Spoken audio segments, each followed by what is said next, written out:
I think that the first thing is to say to kids, there's going to be a payout here, you guys. And that is that you are going to be able to handle change and uncertainty much better than previous generations. Because that's what we're learning right now. This is very, very hard.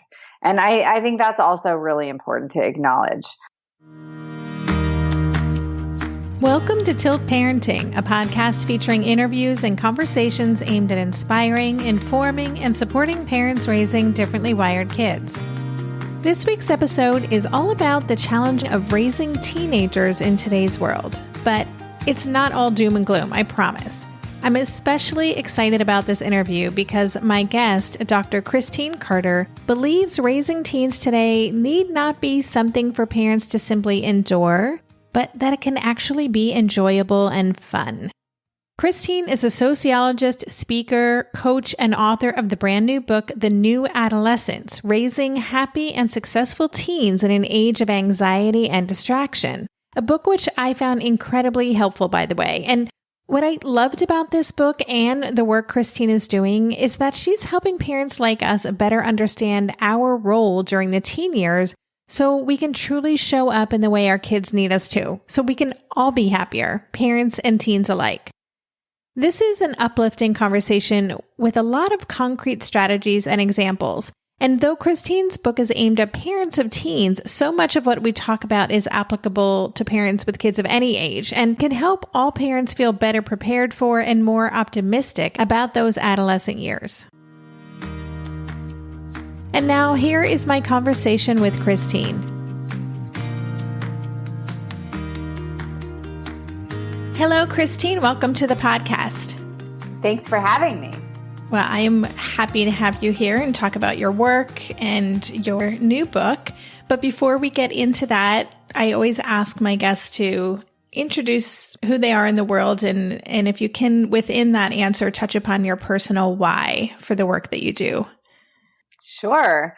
I'm an author, speaker, and a coach. And, I have a PhD in sociology. So I've always looked at happiness and well-being, which is mostly what I've studied from the perspective of what the things that we have control over, right? Our behaviors and beliefs and, cultural aspects. So, my personal why in all of this, why do I write parenting books? Why do I write books about work-life balance is because I teach what I need to learn, right? I was raised a pretty anxious kid. I come from a long line of very anxious women on both sides of my family. And I would say I'm not an anxious person anymore. That's for sure. I've really, over the last couple of decades, changed the way I interact in the world and the way I see the world in such a way that, I have a lot more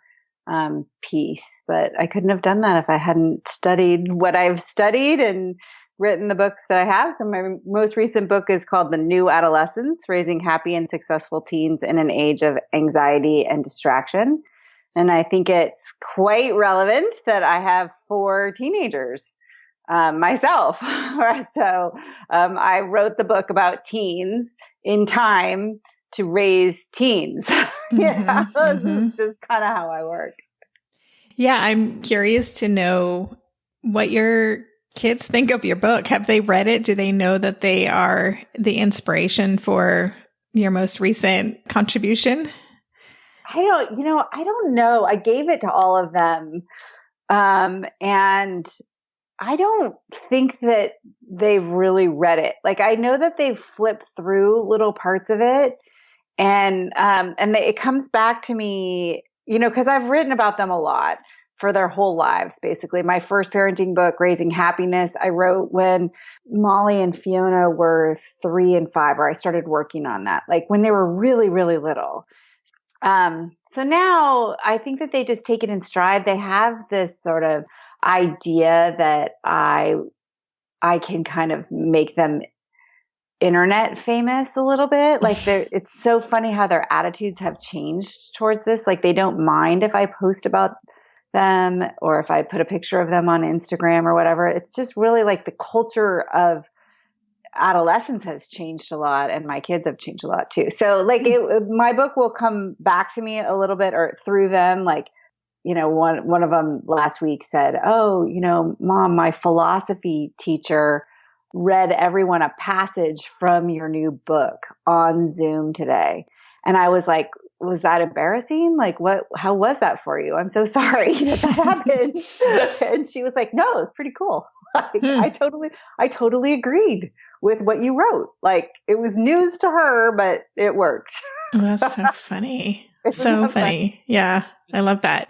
And I just want to say that I think I'm already inviting you back for another episode, but at some point I would love to have you on the show just to talk about your book, Raising Happiness, and talking about, more positive psychology.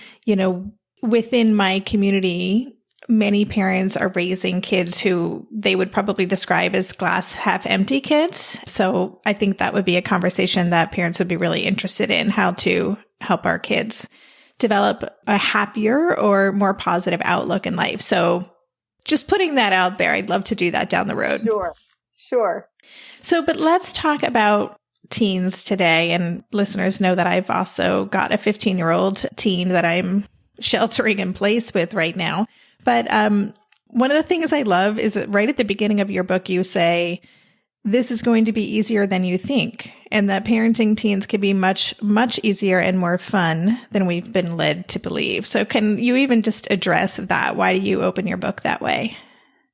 Well, that aspect of it actually comes from my dissertation research, like forever ago. When you really look at the data on adolescence, you can kind of see that like Americans have this notion that teenagers are total pains in the ass, right? Like they're just belligerent and they're rude and parents become punching bags, like that adolescence is really, really hard.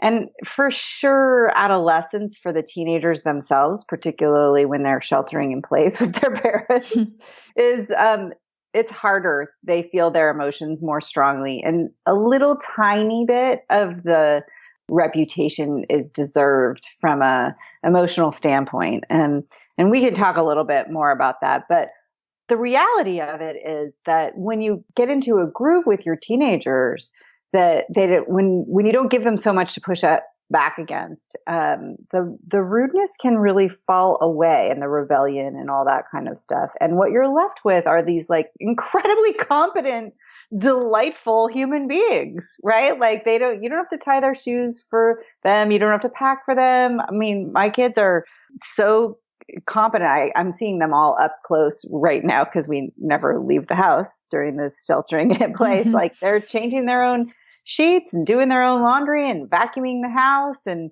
showing me TikTok videos every night that make me laugh hysterically. Like this is so much easier than sheltering in place with little kids, mm-hmm. right? They are managing their own lives and they are helping me with my life, right? Like, and in a way that littler kids just couldn't, right? Like that it's just a lot easier. So it's amplified obviously right now while we're on lockdown, but there is an aspect of getting to be a parent, right? Like having my kids home and stuff because they're teenagers, and also really getting your own life back because they can manage themselves. And in fact, they need to manage themselves.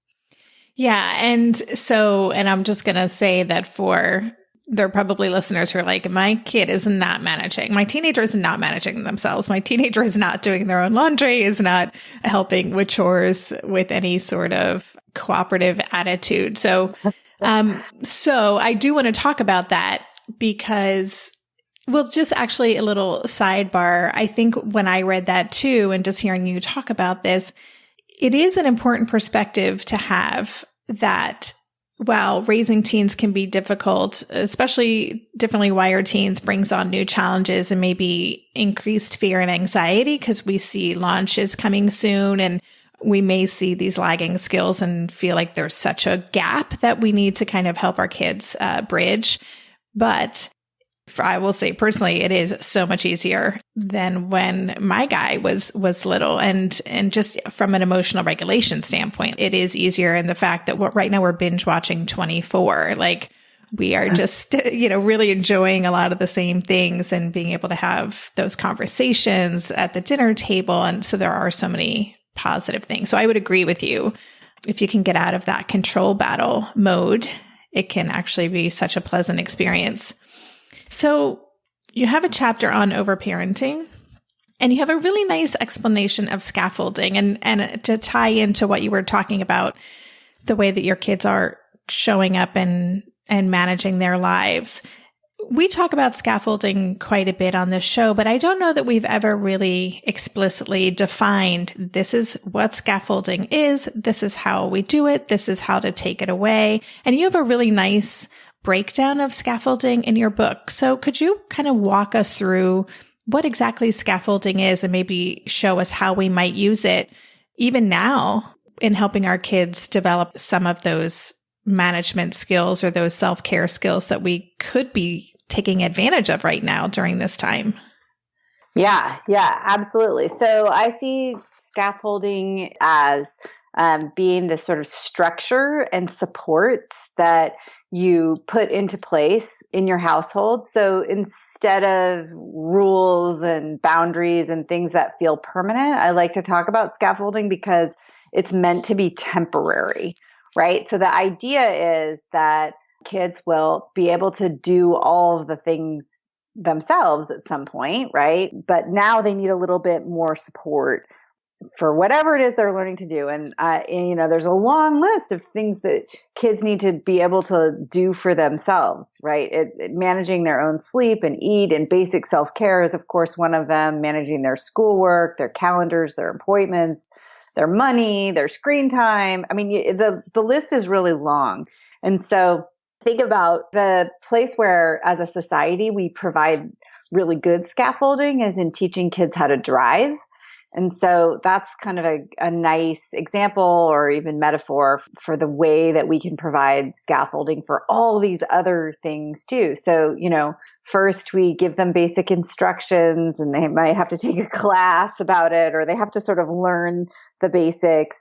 And then we give them their permit and they can drive with an adult for a while. And then they get a provisionary license where they can drive except for late at night, or we just keep removing the supports, right? But we're right there with them as they're learning until they're ready for us to sort of let go, remove the scaffolding. And then, sometimes it goes backwards and we have to put the scaffolding back. But basically, we've provided really clear, bright lines around where kids have freedom and where they don't when they're driving. Like, we don't just say, hey, drive north and good luck with that. We say, you stay between the lines. These signs mean that you do this, that, and the other thing. And that kind of guidance is really helpful for kids and really important in a lot of areas of their lives. I feel like as a society, we haven't done as good a job with technology as we have with cars, right? Like with kids, we're like, here, have a smartphone, right? Like, and I'm going to tell you every day to get off it 50 times a day. But it's kind of the same as like, go north, right? Like, figure it out, find a way to resist or whatever. I don't know. So that's like, I guess, a whole different topic.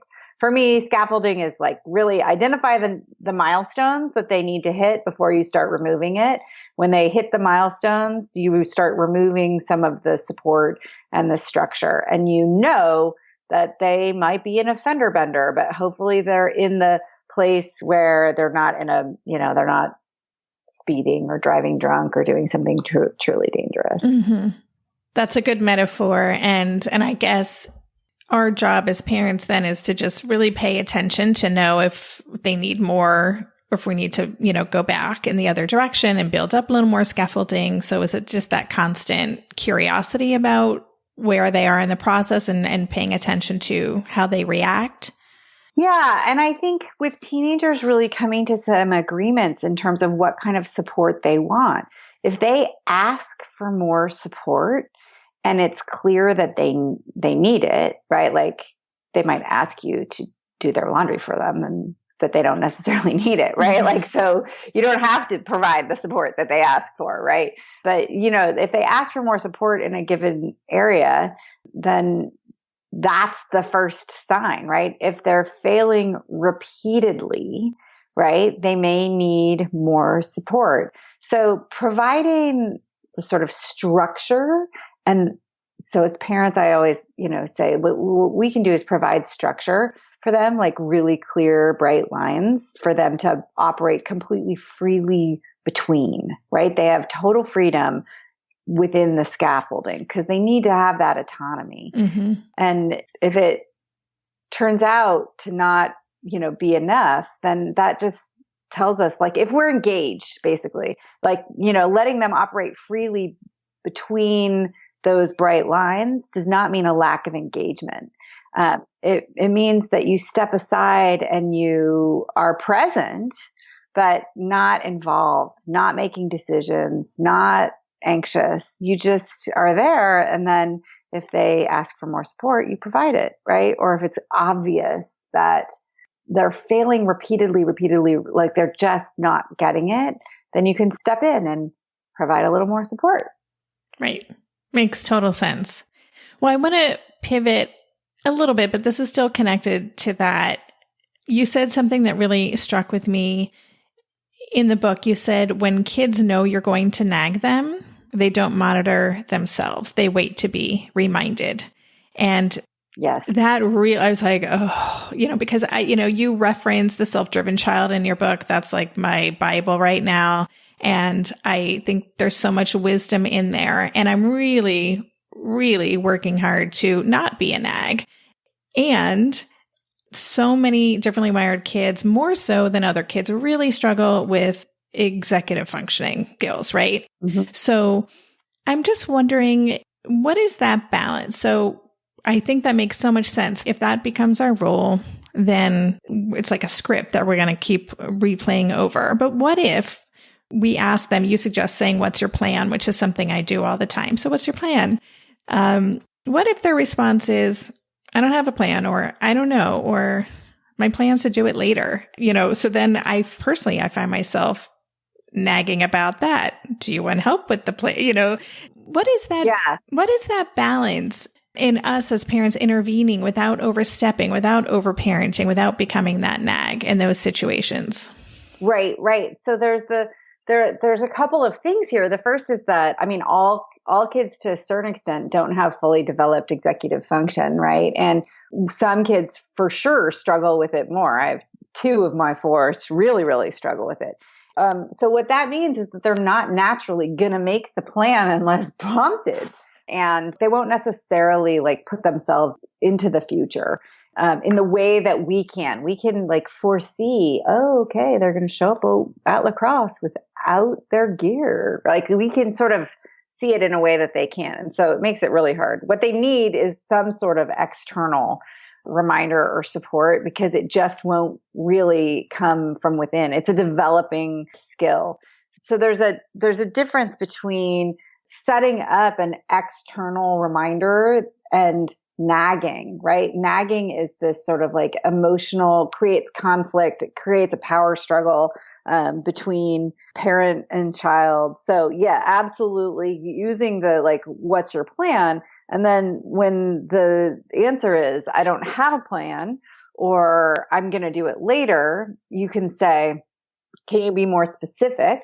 Right? So one of the things is to just walk them through the planning process themselves, instead of saying, okay, I need you to have your homework done by 5 because this, that, and the other thing, to say, okay, I get that you're going to do it later. Specifically, what are you going to do and when are you going to do it? And try to get them to envision it themselves, to have the mental picture of them sitting in a specific place. So just continuing to ask them questions. Where are you going to do it?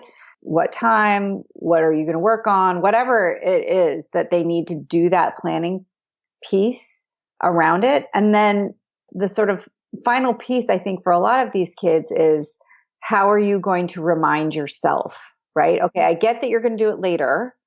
they need a reminder. Most kids need a reminder. And so how are you going to remind yourself?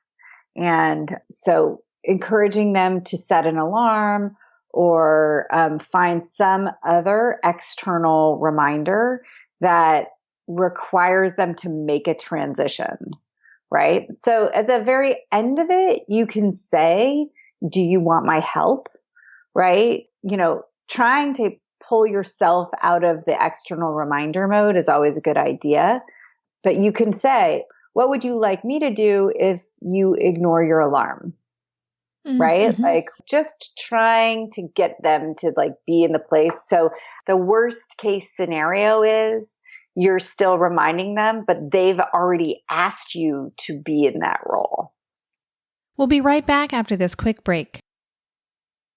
Maybe I've watched too many seasons of The Amazing Race, but every time I have to go somewhere on the subway, I treat it like a competition. It's all about making the right gut decisions about which route will get me there the fastest. Sometimes those decisions get me where I'm going early, and other times my gambles don't really pay off. Probiotics can't help with most gut decisions, but if your gut needs a little support, Ritual has your back. Their Synbiotic Plus, a 3-in-1 supplement, has clinically studied prebiotics, probiotics, and a postbiotic to support a balanced gut microbiome. I've been using Synbiotic Plus for about 6 months now, and it's become a core part of my morning routine. I take the mini capsule every morning while making my way through my inbox, whether I'm at home or I'm on the road, because it doesn't need to be refrigerated. And the capsule itself is delayed released, which helps it survive the harsh conditions of the upper GI tract for delivery to the colon. And that's exactly where we want it to go. Ritual invested in a study modeling the human colon, which showed that Synbiotic Plus significantly increased microbial diversity and the growth of beneficial bacteria. There's no more shame in your gut game. Synbiotic Plus and Ritual are here to celebrate, not hide your insides. Get 25% off your first month for a limited time at ritual.com/tilt. Start Ritual or add Synbiotic Plus to your subscription today. That's ritual.com/tilt for 25% off. During this month of planning and organization for big transitions, rhythms and routines have been absolutely essential for our physical and emotional well-being. So Green Chef nights are reliably and predictably a good night. We know the ingredients will be fresh and prepped, the instructions easy to follow, and the meal delicious. We're all still talking about last week's turkey tacos with mango chimichurri sauce, refried beans, and Monterey Jack cheese. Green Chef contributes to a healthy lifestyle with easy and delicious menus like fresh seasonal salads and grain bowls. And with over 80 weekly meal and market options, plus rotating options to suit a variety of lifestyles, whether Mediterranean, plant-based, calorie-smart, keto, protein-packed, gluten-free, there are always plenty of options to choose from. Whatever you select, you'll get farm-fresh ingredients, organic whole fruits and veggies, and premium proteins, all delivered straight to your door. I love those 4 words. Straight to my door.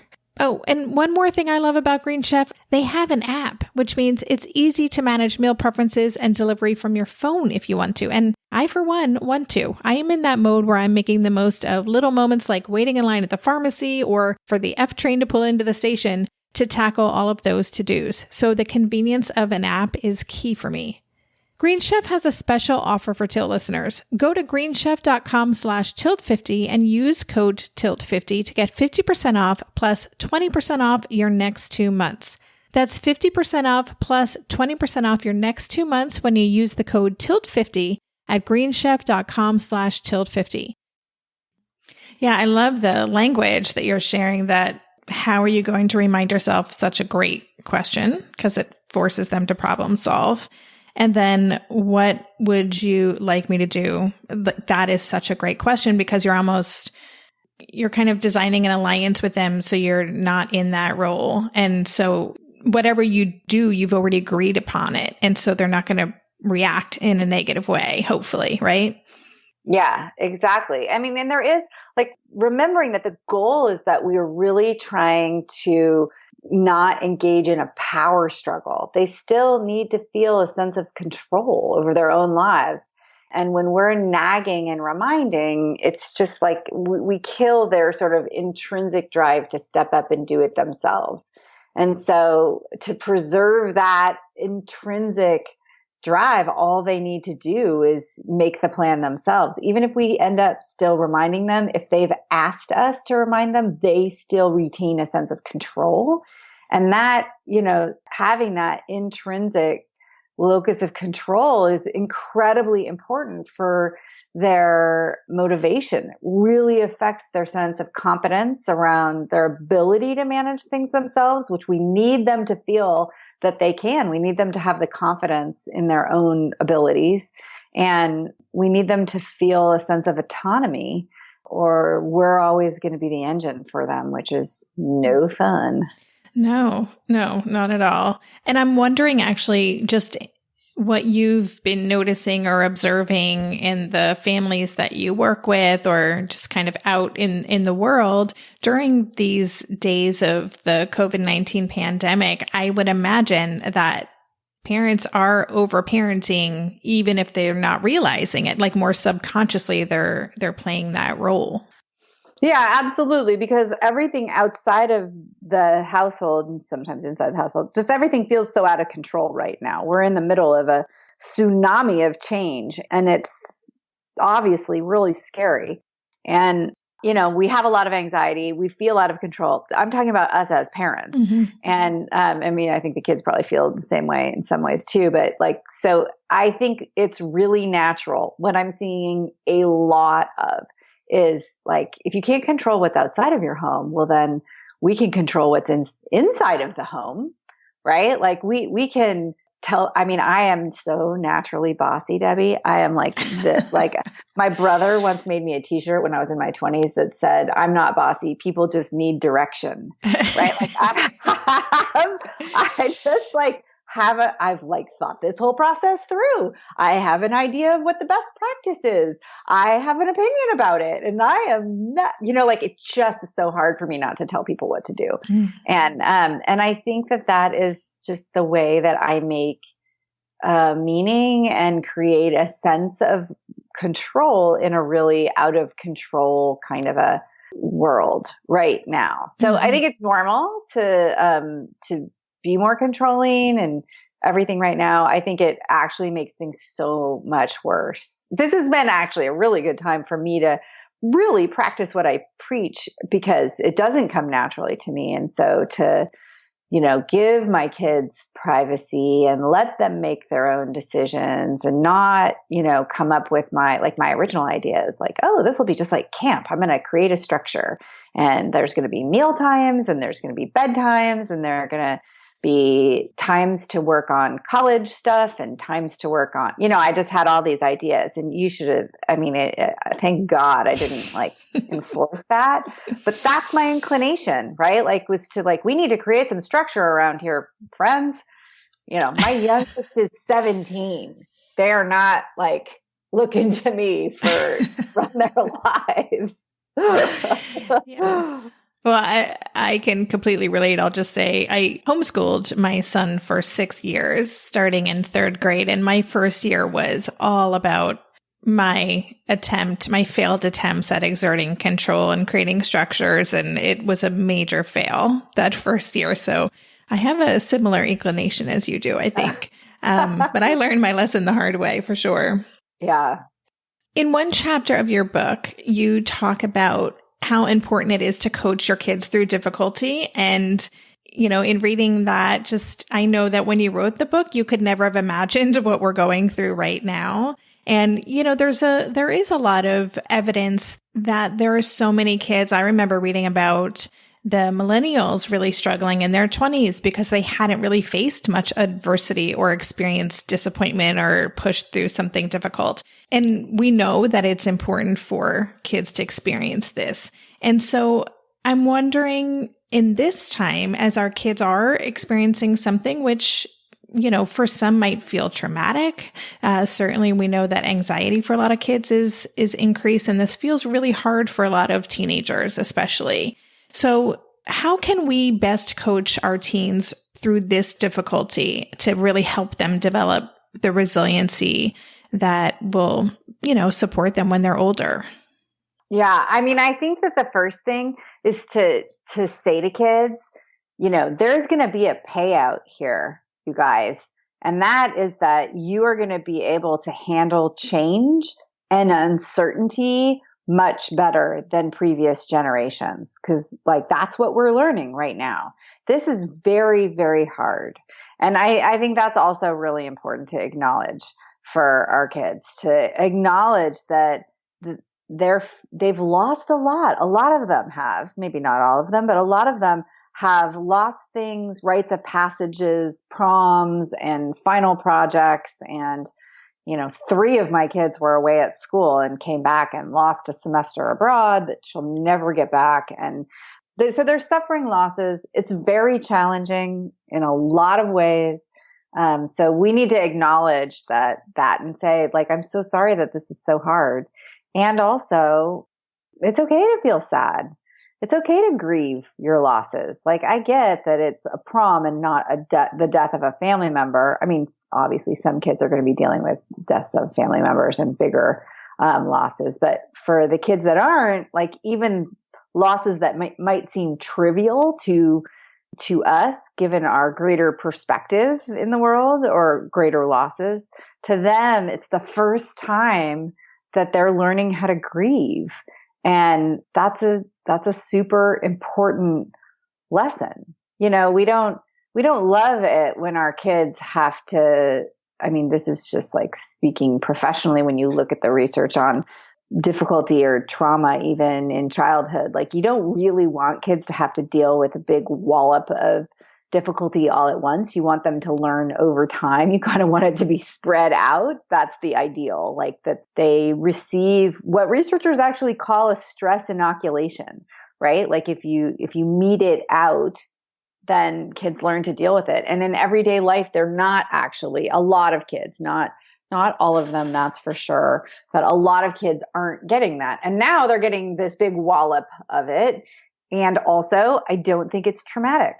I don't think any of this is going to put a dent in them that they can't deal with later, right? That isn't necessarily going to be unrecoverable.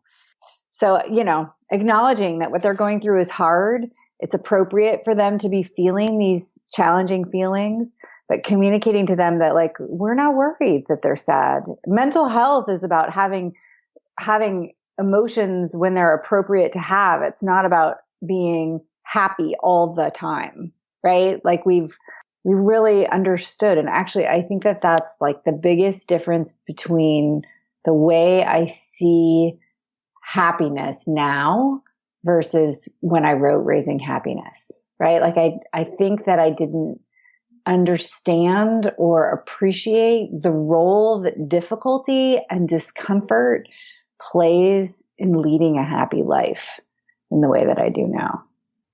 It's so interesting. Yeah, I mean, I think that happiness thing is something that so many of us as parents struggle with. I mean, first of all, it's so hard to see our kids disappointed and sad. I'm just like remembering the very first time, I think Asher was 3 and he had wanted this giant Mylar Cars balloon for his birthday party we had in our little backyard. And he had it for less than like a minute and it came loose from his hand. And I'll never forget the look on his face. And I just couldn't hold back my own tears because I was like, oh my God, this child's experiencing loss for the first time and he's got a lifetime ahead to experience loss. And it just broke my heart. Yes. And I know that that's just, we're wired that way, right? We don't want to see our kids suffer. And it's something that's so important. And you talk about this idea of practical acceptance, that's really what we want our kids to develop. Can you explain what that is? Yeah. I mean, it's interesting to think about right now. So our kids are grieving losses, and the fifth stage of grief, when you look at Elizabeth Kubler-Ross's, old research, is acceptance, right? And I'm sort of seeing it through a new light as I bring my kids through all of this. And acceptance is not the same thing as resignation. I think that, our culture trains us to resist challenging emotions, difficult situations. And it's not that there isn't a role in the world for resistance. It's that we really suffer when we resist what is actually happening, right? So especially when we resist the emotions that come from loss. So your son lost the balloon. It was gone. That was something that actually happened. So he felt sad probably, right? And you felt sad about the whole thing. So bringing some acceptance, like the loss has happened. We don't need to be in denial about it, right? The balloon is gone.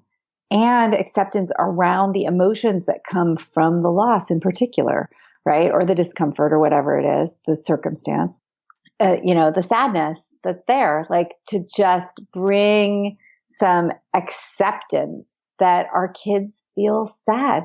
We don't need to fix it. It's appropriate for them to feel sad when they've experienced a loss. If we try and take their sadness away from them, that's a way of resisting what they're actually feeling. And when we resist our children's actual experience, it creates distance between us, right? They don't feel seen. They don't feel validated. They don't feel heard. They will learn to resist their own emotions. And we know that emotional suppression is problematic on many fronts, not just from a happiness front, but it also causes cognitive impairments, and like your brain and your nervous system really struggles to deal with suppressed emotions. So it's just one of the most effective things that we can do in the face of our children's difficulty or pain is to not fix it, but to accept that right now, this really is how they're feeling. Now, that's really different than accepting that they're always going to feel this way in the future, right? That's where I think we get kind of confused. Like if they're thinking about something that a worst case scenario right now, like I just had a kid with kind of a worst case scenario moment about like she just all of a sudden had got this idea that like for sure she wasn't going to be able to go to school next fall, and she was sort of like playing out in her head the loss, right? Like of not being able to go to school next fall, and very, very upset about it. And while her emotions were real, the loss was not. Like, we don't know what's going to happen yet. And so it wasn't like I was just sort of letting her wallow in her sadness about something that hasn't actually happened, right? That's a form of resignation, of just rumination, really, that isn't helpful. So acceptance is really, really helpful for things that have actually happened in the present. Right? It's like accepting whatever the weather is instead of shouting at the sky that, you wanted rain and you got sun, or the reverse. We'll be right back after this quick break. Hey there, it's Debbie. I love making this show and sharing conversations about how to support our awesome neurodivergent kids. I've seen how even one little insight from an interview can spark a big shift in daily life. But I know that raising complex kids can be messy and lonely. And just when we think we figured it out, something comes up that boots us right back to feeling overwhelmed and stuck. That's why I've poured everything into creating a way for parents like us navigating complex parenting journeys to join together and chart a path that feels positive, hopeful, and doable.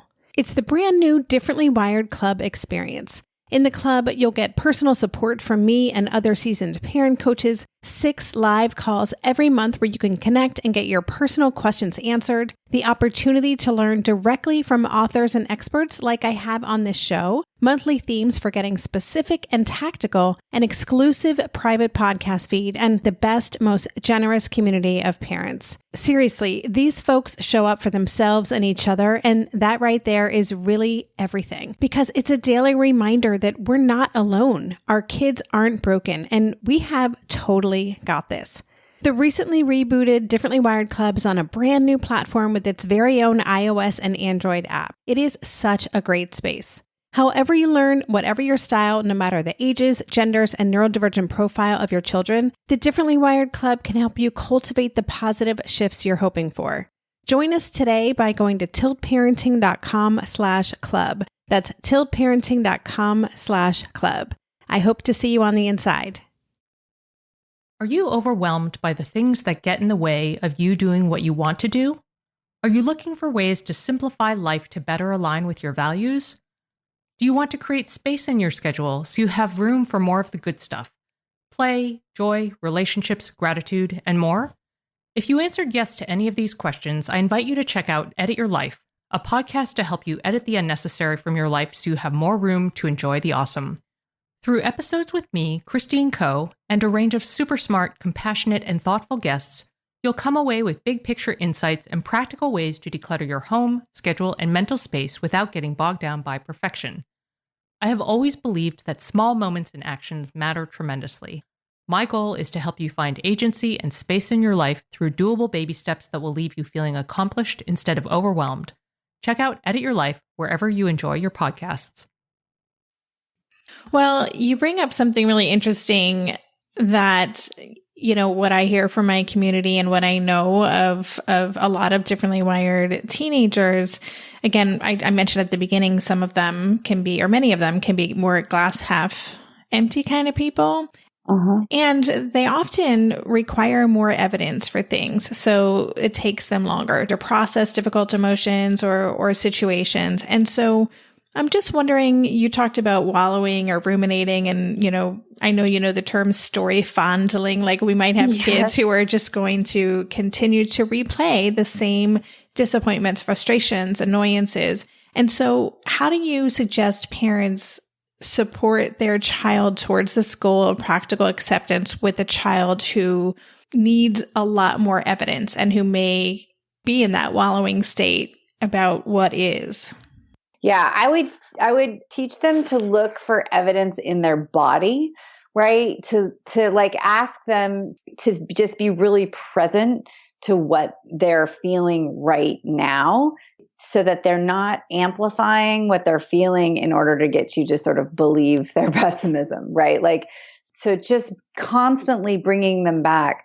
How are you feeling right now? Like what, and you can tie it to the specific thought if you want, like what they're thinking often will cause their feelings, but trying to bring them back to the present. What are you feeling? Where in your body do you feel it? Can you give it a name? Can you give it a color? Does it have a texture? Is it moving? To try and ground them in their actual experience, and then help them with alternate ways of thinking about things. So pessimistic children, or people in general, tend to be very good at coming up with the worst case scenario, right? So then asking them, when they're calm, when they're grounded, what's the best case scenario in that? Asking them to use their imaginations to create thoughts that won't trigger so much negative emotion. So there is this book, it's called The Big Life Journal for Tweens and Teens, to help them discover the power of their brain and mindset. And that's something I've been seeing a lot of people talking about on social media, on Instagram, and it's very much rooted in that idea of helping teens get more in tune with, I guess it's more of a cognitive behavioral therapy approach, like understanding that our emotions stem from our thoughts. And if we can work on the thoughts, then we can change the way that we feel. I will say we have a copy of that book in this house, but it has yet to be opened. So there's some resistance around that, but it might be worth people checking out if their kid might be interested in that. Yeah, that sounds great. So first of all, your book is so comprehensive, and I just want to say that we can't possibly cover everything that you talk about, which is a bummer, but this conversation would be all over the place. But you have such great chapters on how to talk with your kids about sex, how to talk with your kids about drugs and alcohol. And you have a great section where you talk about the most important character building skills that we can teach our teens for them to be successful today. So maybe just as a last question, this is a whole part of your book, so I'm not expecting you to summarize it in 2 minutes, but you talk about connection, focus, and rest. So would you just tell us a little bit about those traits and how you identified those as being things that we really want to help our kids foster?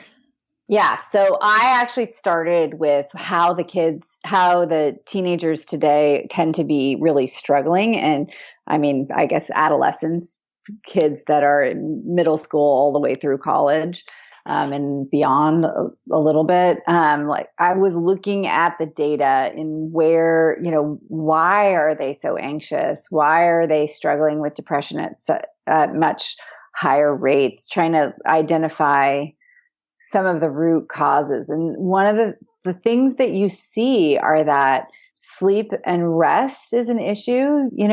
These kids don't ever take a break and just stare into space, and their sleep is really disrupted compared to previous generations, not necessarily compared to adults today, which is kind of interesting. I think other generations are struggling now in a lot of the same ways that teenagers today are. But when we're looking just at adolescence, if you pull sleep out of the data, right? Like if you control for the kids who are getting enough sleep, you don't see the big spikes in depression and anxiety. So obviously that's not the only thing that's going on, but it really does change the picture quite dramatically. I knew that rest was a big part of it. Same thing with connection. These kids, even though they're so much more connected online than any other generation, they're also the loneliest generation that we've ever seen. They are more likely to say that they feel lonely and left out than any generation that's come before them. They're also, frankly, more likely to spend time alone, right? That they're just, it's not really confusing why they feel lonely, because they are spending less time with their friends than previous generations and more time, alone in their rooms, even when they're with their families, when they're home. So there's that. And then focus is the other big thing, right? Like focus has now become the superpower of the 21st century, I really believe, because it's so hard to focus because there are so many distractions. And of course, rest is the sort of counterpart to focus. And so the two things are very closely related, but I felt like focus is a skill in and of itself that needs to be taught and practiced and developed really deliberately now. Yeah. And all three of these chapters were super interesting to read, and you offer so many practical suggestions on how to, like, your whole book is full of just very tangible, practical things to think about and to consider and to try to foster these skills with our kids. And I just want to talk about focus, and maybe this isn't part of your research or expertise, and that's fine to just say, not my thing. But obviously we have a lot of parents in this audience who are raising kids with attention issues, with ADD, ADHD. And I'm just wondering if you have thoughts on how, or if in your research you've come across some really great resources to help kids who already struggle with attention issues to develop more focus or to work on honing those skills. Well, it really isn't my issue, but I'm never without an opinion. So I will give you it really isn't my area of expertise. But I was really, really struck by how many things actually are within our control that really relate to focus. It kind of gave me hope. Like, obviously there's biological stuff going on as well. But as a parent, I was really, in some ways, heartened to see how incredibly tied to sleep, for example, focus can be, across, obviously it's going to affect some kids more than others, but the things that we provide as parents, the structures that we provide around sleep and food and a quiet place without interruption, these are the things that the kids need. And they're also within our ability to provide, right? That we have more effect on them than I think that we realize. I think it's obviously there's a lot of factors in play here, but from looking at the data, what I can see is that, many of those factors are actually lifestyle things that are within our control, which to me is hopeful. I have two kids that really struggle with ADD or just focus issues and learning disabilities and everything. So I've been able to feel like there's more I can do for them the more I look into it. Mm-hmm. Awesome. Well, before we go, I know that you also coach parents, and that's something I think that some listeners would be really interested in learning more about. So could you take a few minutes and talk about how you work with parents, and then also just where are the best places for parents to connect with you and learn more about your work?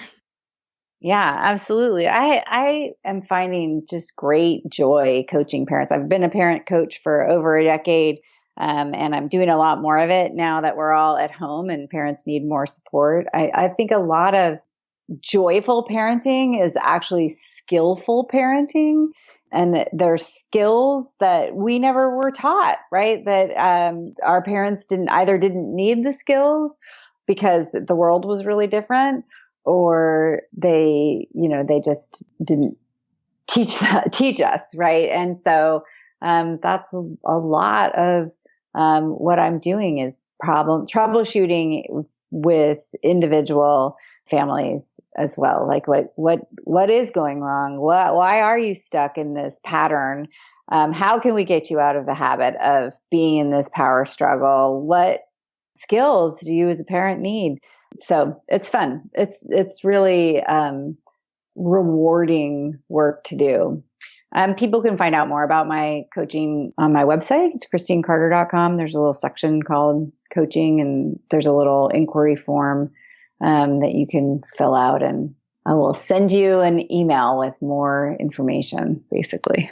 Awesome. And I love that you use the word joy, when describing what you hope to help parents achieve through learning new skills. I think joy is attainable as parents, even parents of teens. And I think it's a word that we don't use quite enough when thinking about our experience and our parenting life. So I love that.